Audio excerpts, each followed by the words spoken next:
Hello anime lovers, स्वागत है आप लेंड चैनल पर। और आज हम देखेंगे जुजुत्सु काइसेन सीजन 2 के एपिसोड नंबर 4 को। अगर आपने इसके पिछले एपिसोड्स वाले वीडियोस अब तक नहीं देखे हैं तो उनकी लिंक आपको डिस्क्रिप्शन में मिल जाएगी। तो चलिए जानते हैं आगे की कहानी को बिना किसी देरी के। दोस्तों, अब तक हमने देखा था कि तोजी अंदर आकर रिको के सिर में गोली मार देता है ताकि उसका मास्टर टेंजन से मर्ज ना हो, और वो गेतो को ये भी बताता है कि गोजो को वो ऑलरेडी मार चुका है। अब गेतो काफी गुस्से में अपने सबसे पावरफुल कर्स स्पिरिट रेनबो ड्रैगन को बाहर निकालता है, जो कि तोजी पर हमला कर देता है। लेकिन फिर भी तोजी गेतो पर शूट करता है, लेकिन गेतो एक कर्स को सामने लाकर बच जाता है। फिर गेतो अंदर जाके देखता है कि उसका ड्रैगन तोजी का कुछ भी नहीं बिगाड़ पाया था। अब तोजी एक्सप्लेन करता है कि बैरियर्स के होते हुए वो अंदर कैसे घुस गया। जुजुत्सु हाई के बैरियर्स बस उसे छुपाने का काम करते हैं, तो अगर किसी को पहले से ही डोट्स की लोकेशन पता हो तो उसे बैरियर पार करने में कोई दिक्कत नहीं आती। साल के इस समय ज्यादातर सॉर्सरर्स बिजी रहते हैं और जुजुत्सु हाई के लोग फ्लाई हेड्स के झुंड से निपटने में बिजी हैं। और क्योंकि तोजी के अंदर बिल्कुल कर्स एनर्जी नहीं है तो वो एक गायब इंसान के जैसा है जो आराम से यहाँ आ सकता है। लेकिन अगर वो अपने साथ कोई कर्स्ड टूल लेकर आता तो जरूर पकड़ा जाता, क्योंकि उसमें कर्स एनर्जी होती है। इसीलिए वो अपने साथ एक ऐसे कर्स स्पिरिट को लाया जिसके मुंह के अंदर वो अपने हथियार रख सके।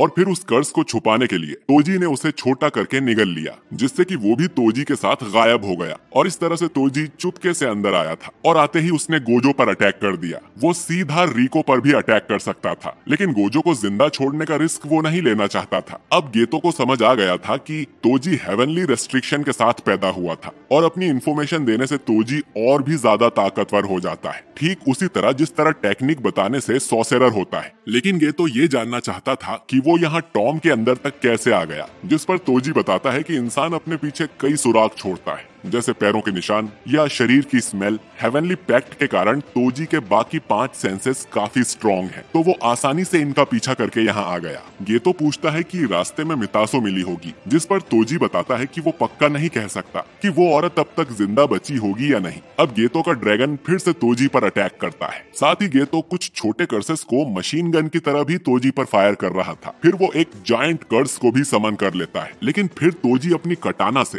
रेनबो ड्रैगन को चीर देता है, जो देख गेतो को यकीन नहीं होता, क्योंकि ड्रैगन की स्किन तो उसके सभी कर्सेस में सबसे ज्यादा मजबूत थी। वहीं तोजी गेतो की कर्स मैनिपुलेशन टेक्निक से ज्यादा इम्प्रेस नहीं होता। पर अचानक ही एक दूसरी स्पिरिट तोजी को अपने इननेट डोमेन के अंदर फंसा लेती है। ये डोमेन तब तक रहेगा जब तक तोजी उस स्पिरिट को जवाब नहीं दे देता। स्पिरिट पूछती है कि वो सुंदर है कि नहीं, जिस पर तोजी कहता है कि वो उसके टाइप की नहीं है, जिससे स्पिरिट का डोमेन गायब हो जाता है। लेकिन फिर तोजी देखता है कि उसके आसपास कई सारे ब्लेड्स थे जो कि उसे काटने वाले थे, लेकिन तोजी अपने इन्वर्टेड स्पीयर से उन सभी ब्लेड्स को तोड़ देता है। अब गेतो उसके पास आकर उसके कर्स को एब्जॉर्ब करने की कोशिश करता है, क्योंकि अगर गेतो ने इस कर्स को एब्जॉर्ब कर लिया तो तोजी के पास लड़ने के लिए कोई हथियार ही नहीं होगा। गेतो को लग रहा था कि ये कर्स ज्यादा स्ट्रॉन्ग नहीं है, तो वो उसकी मर्जी के बिना इसे एब्जॉर्ब कर लेगा। लेकिन ये कर्स गेतो को रिजेक्ट कर देता है और फिर तोजी एक दूसरी तलवार निकालकर उससे गेतो के सीने को काट देता है। फिर ये दोनों ही टॉम के नीचे जाकर गिरते हैं। गेतो बहुत घायल था। तोजी कहता है कि अगर वो एक शिकिगामी यूजर होता तो तोजी उसे आराम से मार देता, लेकिन उसकी टेक्निक कर्स मैनिपुलेशन है, तो पता नहीं गेतो को मारने से उसके अंदर के सारे स्पिरिट्स का क्या होगा। अगर वो सब बाहर आ गए तो तोजी फालतू की परेशानी मोल नहीं लेना चाहता। गेतो पर अपने पेरेंट्स की ब्लेसिंग्स होंगी जो वो आज जिंदा बच गया, लेकिन इतनी सारी ब्लेसिंग्स और पावर्स के बाद भी ये लोग उसके जैसे मंकी से हार गए जो कर्स्ड टेक्निक भी यूज नहीं कर सकता। तभी ब्लेसिंग्स से तोजी को याद आता है कि मेगुमी उसके बेटे का नाम है। जी हाँ दोस्तों, तोजी मेगुमी फुशिगिरो का फादर है। खैर, दूसरी तरफ हम गोजो के हाथ को हिलता हुआ देखते हैं, यानी कि गोजो अभी भी जिंदा है। इसके बाद तोजी स्टार प्लाज्मा वेसल यानी रिको की लाश को स्टार रिलीजियस ग्रुप के हेडक्वार्टर्स में ले जाता है, जहां पर इनका प्रेसिडेंट रिको की लाश देखकर खुश होता है और कहता है कि इस काम का तोजी को एक्स्ट्रा पेमेंट मिलेगा। वो आगे बताता है कि मास्टर टेंजन ने ही नारा पीरियड में जुजुत्सु सॉर्सरर्स की स्थापना की थी और जापानीज बुद्धिज्म को फैलाया था, लेकिन जुजुत्सु सॉर्सरर्स और रिलीजियस लोगों की आपस में कभी नहीं बनी, जिससे टाइम वेसल एसोसिएशन का जन्म हुआ, जिनमें कोई भी कर्स यूजर नहीं है और वो बिल्कुल भी नहीं चाहते थे कि उनके गॉड मास्टर टेंजन का मर्ज किसी अपवित्र इंसान से हो।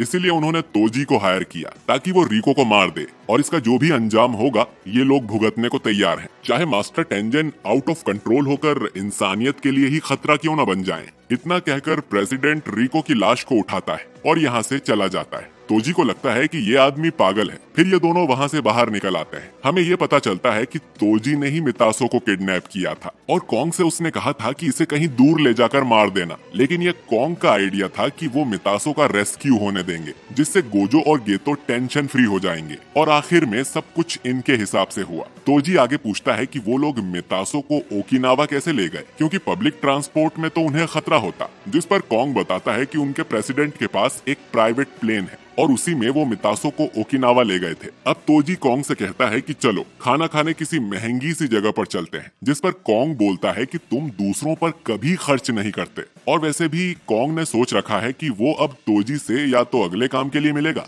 या तो सीधा नर्क में। इतना कहकर कॉन्ग चला जाता है। अब तोजी भी यहाँ से जाने लगता है, लेकिन रास्ते में ही उसे गोजो खड़ा मिलता है। वो उसे जिंदा देखकर काफी हैरान हो जाता है। गोजो एक्सप्लेन करता है कि जैसे ही तोजी ने उसकी गर्दन पे वार किया था, वैसे ही गोजो ने अपना सारा फोकस रिवर्स कर्स्ड टेक्निक पर लगा दिया था, जिससे कि वो खुद को ठीक करके हील हो गया। लेकिन यह पहली बार था जब गोजो रिवर्स कर्स टेक्निक को यूज कर पाया था। तोजी ने सिर्फ एक गलती कर दी थी। अगर उसने गोजो का सिर धड़ से अलग कर दिया होता तो गोजो आज जिंदा नहीं होता। साथ ही रिवर्स टेक्निक और लिमिटलेस टेक्निक यूज करने से गोजो का दिमाग थोड़ा चल सा गया है और वो बड़बड़ करता ही रहता है कि कैसे मौत की कगार पर होने से उसने रिवर्स कर्स टेक्निक यूज करना सीख लिया और उसने कर्स्ड एनर्जी को पूरी तरह से समझ लिया है। अब तोजी गुस्से में फिर से इन्वर्टेड स्पीयर निकालता है और कहता है कि लड़ाई तो अब शुरू हुई है।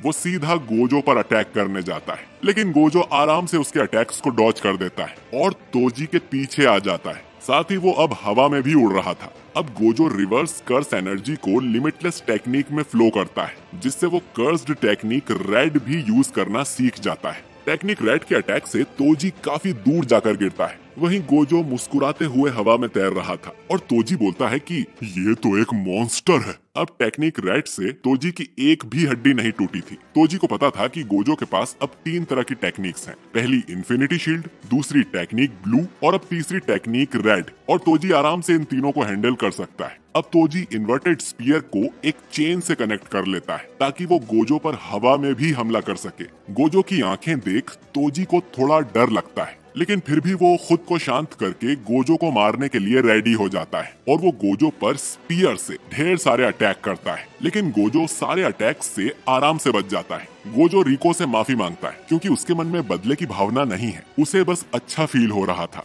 धरती से लेकर स्वर्ग तक सिर्फ वो ही सबसे महान है। गोजो आगे कहता है कि टेक्निक्स की इंफॉर्मेशन लीक होना कोई बड़ी बात नहीं है। तोजी जेनिन क्लैन से है, इसीलिए उसे लिमिटलेस टेक्निक्स के बारे में इतना कुछ पता है। लेकिन एक ऐसी टेक्निक है जिसके बारे में गोजो क्लैन से भी कुछ लोग ही जानते हैं। ये एक हॉलो टेक्निक है जो कि रेड और ब्लू को आपस में मिला देती है। इससे एक पर्पल टेक्निक बनती है जो कि अपने रास्ते में आने वाली हर चीज का सफाया कर देती है। गोजो अब अपनी पर्पल टेक्निक से अटैक करता है, जिससे तोजी के शरीर का आधा हिस्सा कट जाता है। तोजी की हार हो चुकी थी। तोजी को अब अपनी गलती का एहसास होता है कि उसे गोजो से नहीं लड़ना चाहिए था। उसे ये कहकर यहाँ से भाग जाना चाहिए था कि वो फ्री में कोई काम नहीं करता, लेकिन उसके सामने दुनिया का सबसे बड़ा सॉर्सरर खड़ा था और तोजी उसे हराना चाहता था ताकि वो अपनी जेनिन फैमिली को बता सके कि वो कितना काबिल है, जिन्होंने उसे जेनिन क्लैन से बेदखल कर दिया था। अगर उसने घमंड को साइड में रखा होता तो आज वो हारता नहीं। अब गोजो तोजी से उसके आखिरी शब्द पूछता है, जिस पर तोजी को मेगुमी की याद आती है और वो गोजो को बताता है कि उसके बेटे मेगुमी को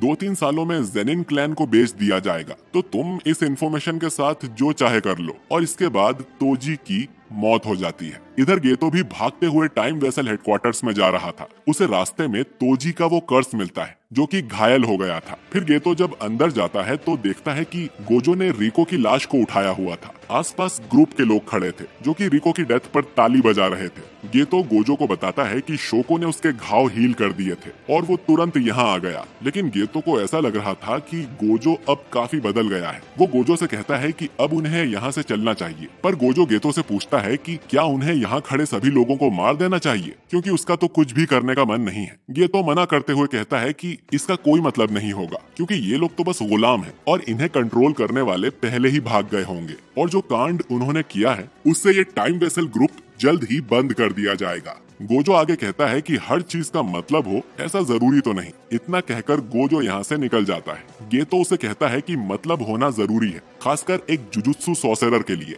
और ये एपिसोड यहीं पर खत्म हो जाता है। तो दोस्तों, हिडन इन्वेंट्री आर्क में अब सिर्फ एक एपिसोड ही बाकी रह गया है, यानी कि उसके बाद कहानी प्रेजेंट में आ जाएगी और हमें यूजी देखने को मिलेगा। तो गेतो आखिर विलन कैसे बन गया, जानने के लिए अगला एपिसोड देखना बिल्कुल ना भूलें। वीडियो अच्छा लगा है तो इसे लाइक और शेयर कीजिए। चैनल पर नए को सब्सक्राइब करके बेल आइकन दबाइए। मिलता हूँ मैं आपसे अगले वीडियो में।